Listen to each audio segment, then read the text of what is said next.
Hi everyone, Molweni. My name is Oyama Mdleleni. I am with my husband, Violeta Mdleleni. So today we continue with our love story from where we left off on our previous video, where we spoke about moving to Johannesburg, and also spoke about having our first child. So the transition when we relocated was I had also indicated that he got a job here in Joburg, and I was still studying at the time.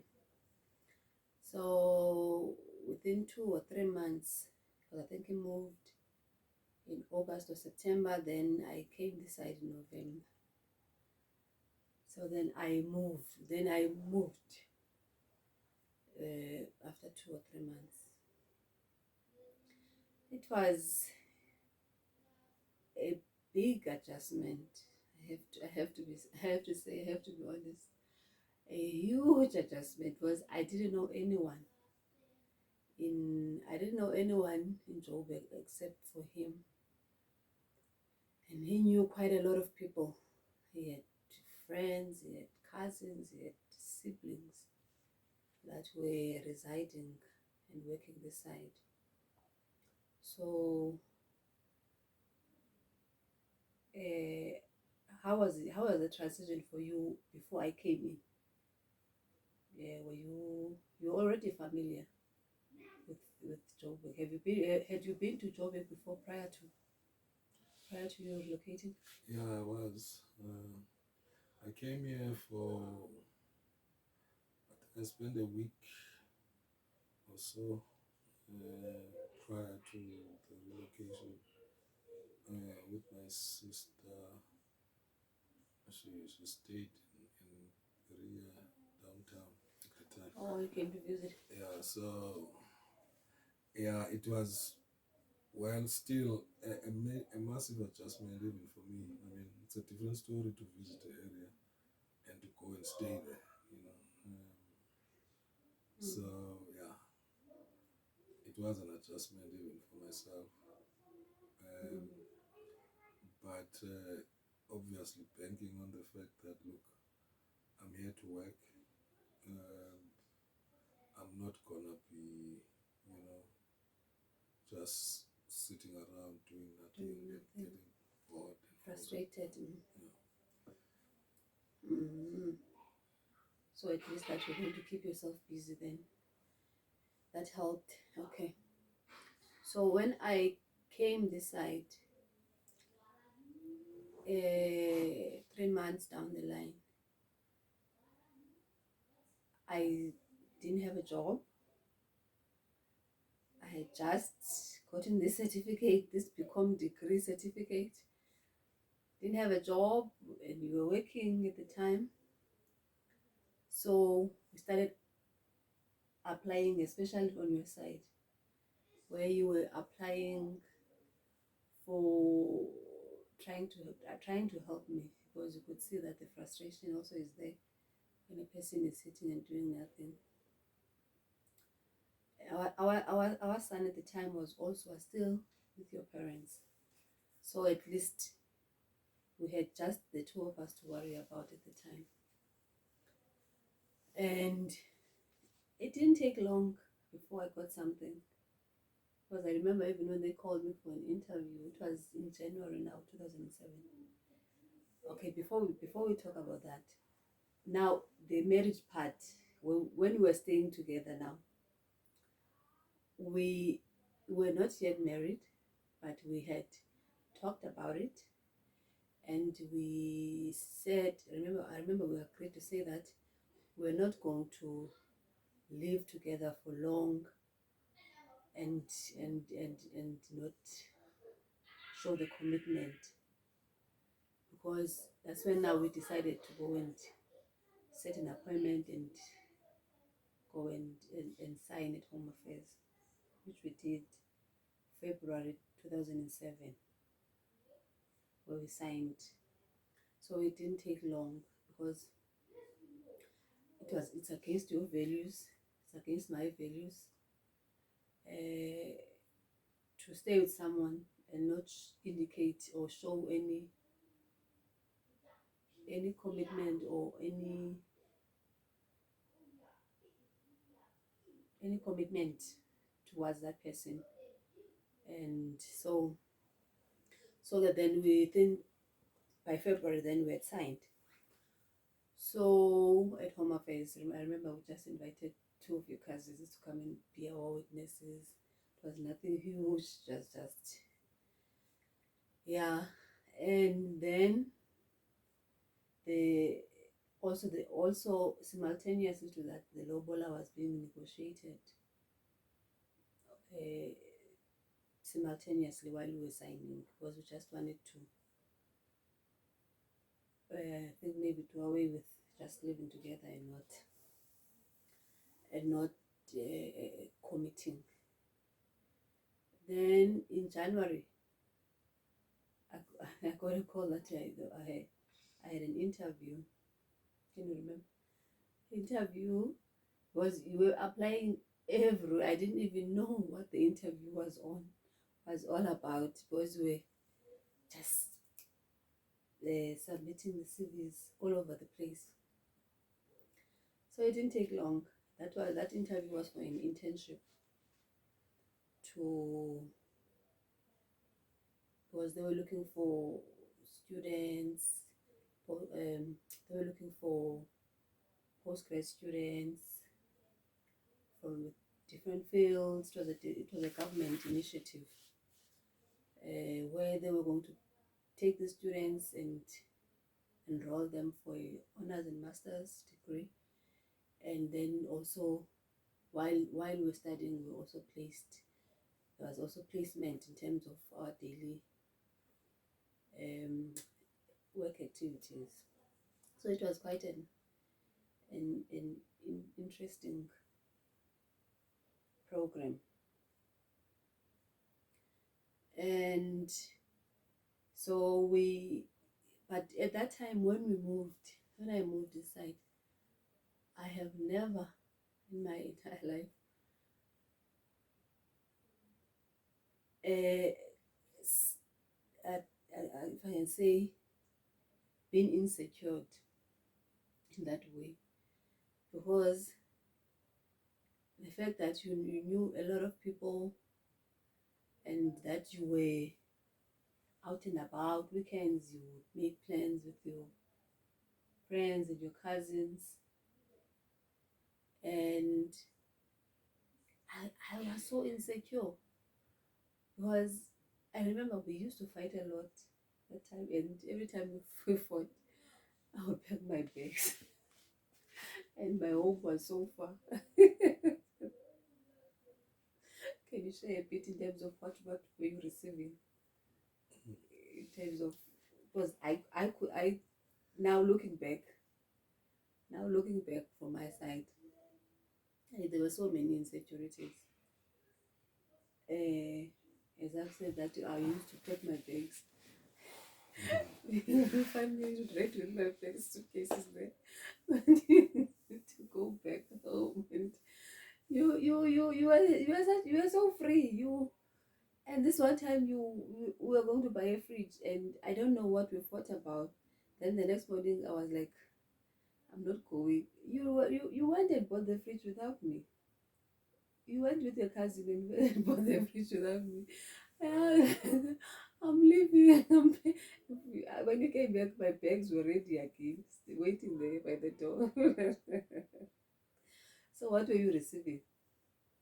Yeah, look, yeah, that I was receiving exactly what you are mentioning.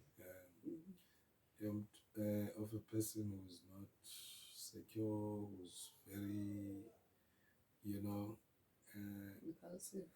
in a novel place, actually feeling the world is against her and all, and maybe again I wasn't making it easy um, by by by assuming, look, if I'm doing this, uh, she must just join or whatever. And yeah, so it was a case of, I think it's at that stage where I realized the absolute differences between the two of us, um, in terms of me being a extrovert and you being an introvert.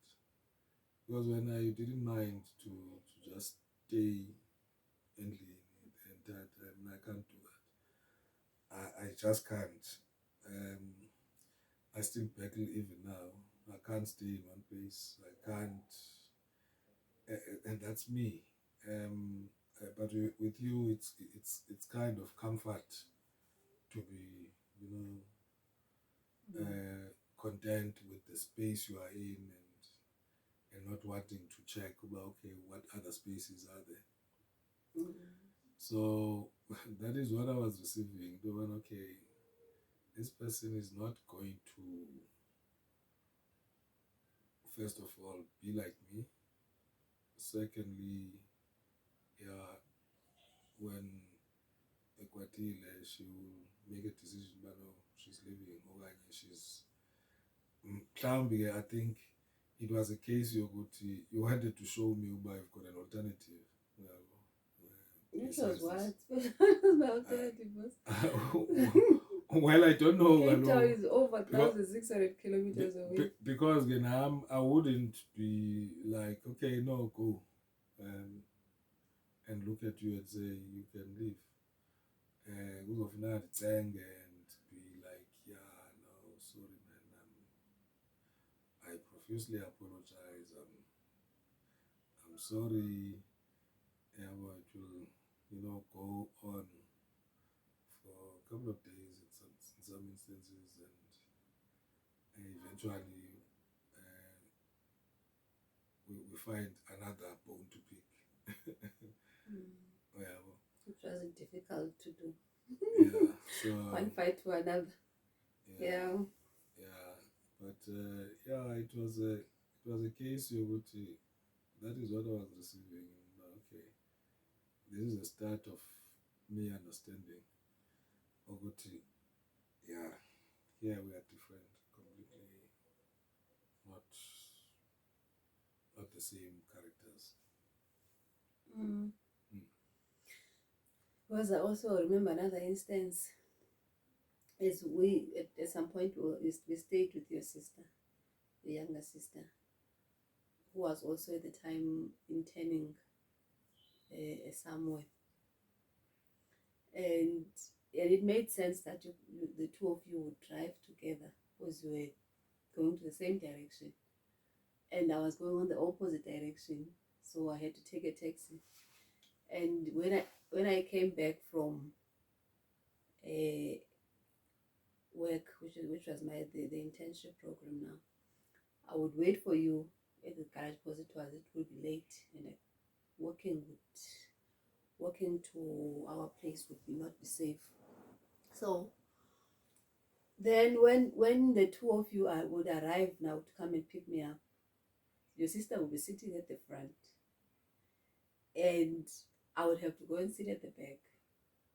That bothered me a lot.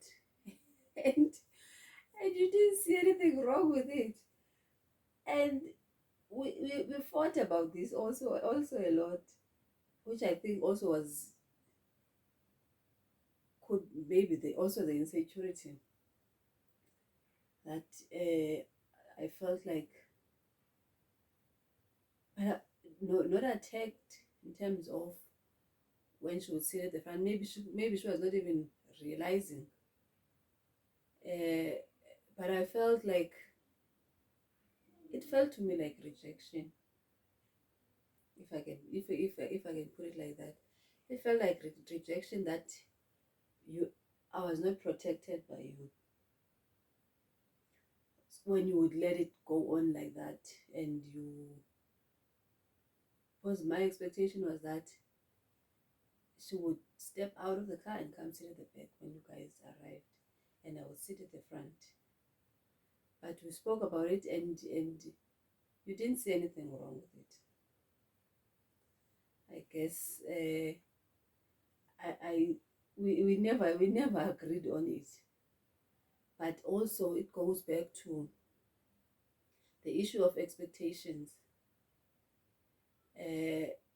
When we got married, which is something we never spoke about. There were a lot of things we didn't do when we got married. Maybe we were a bit hasty in terms of doing it. We just jumped in because we found ourselves in a position now we're staying together and we're not married. What are the parents saying about this arrangement? So there were a lot of things we never spoke about. We never spoke about expectations. We never spoke about religion.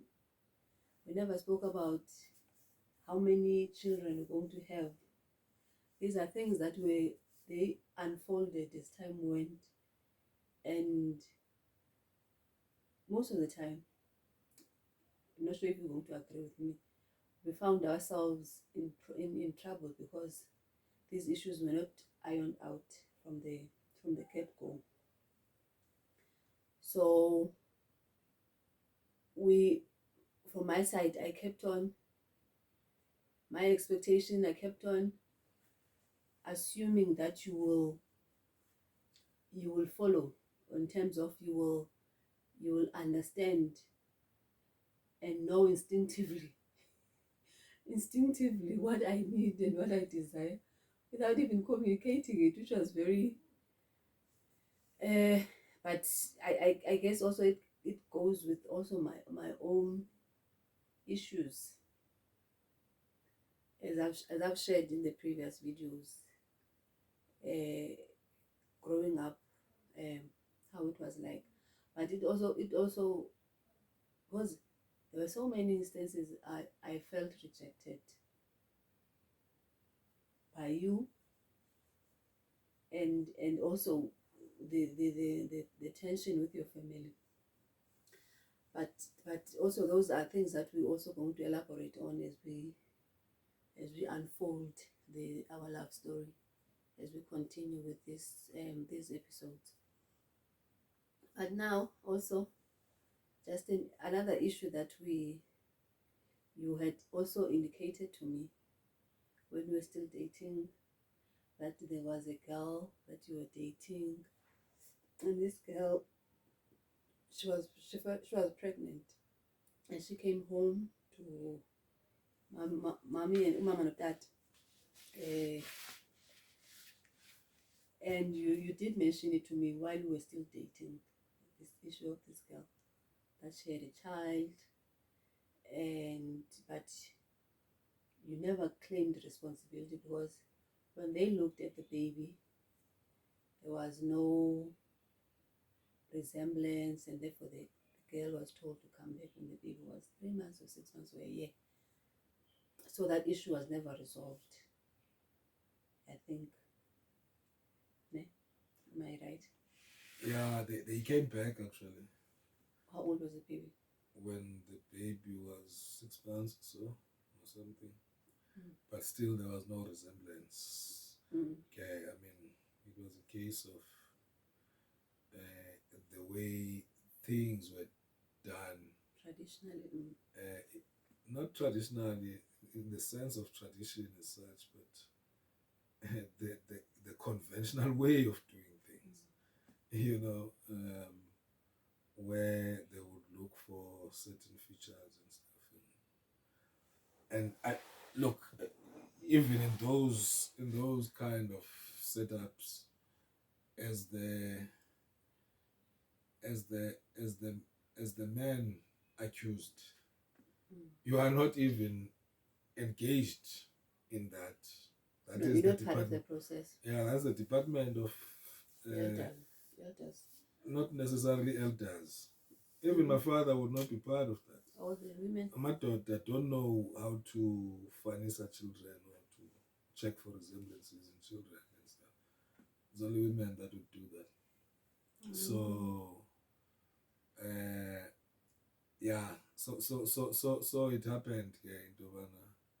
It will be my mom and my aunt who is my uncle uncle's wife, Okay. Nomdala wami, who actually set to do that particular identification, and so because those were the women was that were around, from the perspective of the family itself. What year Yeah, was this? I don't know. I can't remember the In year. early 2000, late 90s. I don't know. I can't pinpoint the year. Okay. But So then the issue was never finally resolved. Well, the girl then never came back when the baby maybe was a year old. well, for me, from that perspective, how things were done, the issue was resolved. Yeah, the issue was resolved to say, because I mean, at that point, it was easy to say, okay, let's look for features here. No features now. This is not our This child. is not ours. Then the issue is resolved there and there. I mean, these guys have, I don't know what could be their recourse in terms of, fighting. Maybe the recourse guy comes back after a while, when technology comes to play and all these other things that are available now. But at that point, there were no we were not technologically advanced as we are now, in terms of things, or we didn't know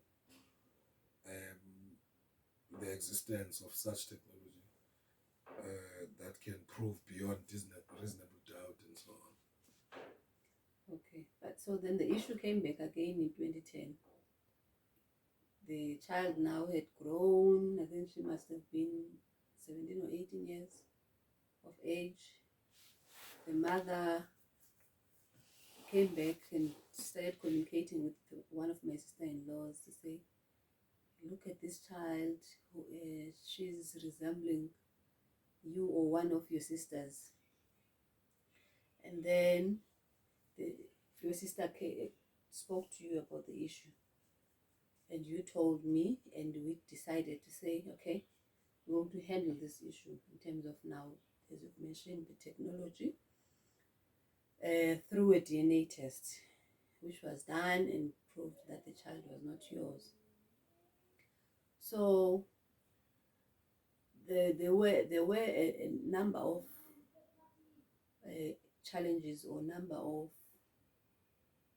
issues that came up, to say which came as a to sort of challenge or test the strength of of, of our marriage. So by that time, 2010, I was pregnant with our third child, and but the issue was swiftly resolved, and the girl did not fight the results, as the tests were taken from two different provinces. She was in KZN and you were here, and the tests were done like that. So, but going a bit back again, when as I was on this program, because I was on that program for 2 years, 2007, 2008 until 2009 June, and we were getting paid a stipend, which started as 2,500, then it went to 4,000 rands the following year, second year.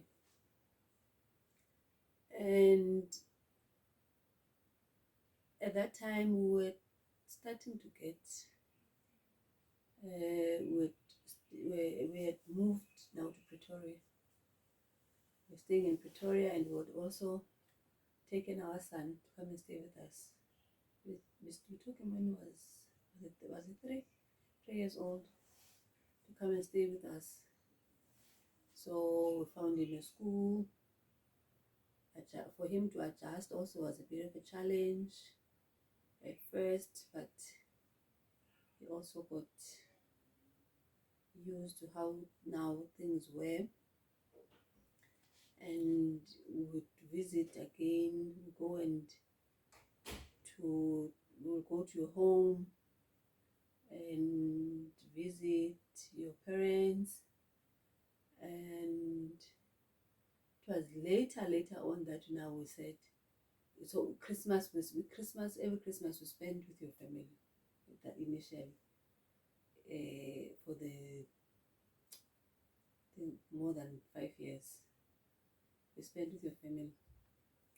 So 2008, we another challenge that we had a miscarriage. But we were two months pregnant. I was 2 months pregnant, and I was at school in Bloemfontein when I miscarried, and it didn't affect us because it was I think we had not bonded with it. We had not gotten used or the feel in terms of now we want to have another baby. It didn't bother me that much. Did it bother you? Well, it bothered me to an extent. You would see how did you feel about it? Because I didn't know how you felt about it when how is it going to affect you going forward. Um, but it was a case of not necessarily for me, but more thinking about the person that miscarried. How is she feeling? And so Yeah, because physically I was fine. Because I went to a doctor, then confirmed, gave medication, and I think maybe also what helped was that the doctor said it's normal. It's a normal thing. Uh, it, these things usually happen, and there's no reason for it. Because it didn't take long again for me to fall pregnant again with our daughter now, who's turning 13. So it didn't affect me a lot. It didn't. And so then life continued. Uh, but I want us also to discuss the issue of the expectations that we didn't uh, engage on, the religion, and also how many kids we're going to have and where we're going to stay, and finances. Those are things that we're going to discuss as we move forward. Where we went wrong, what we think was our strength, and in terms of trying to build this family, trying to build this marriage. So we're going to talk about that on our next element. Yeah. Is there anything you want to say? no, I'm not gonna add anything for now. I think I will add the story about the DNA test and whatever,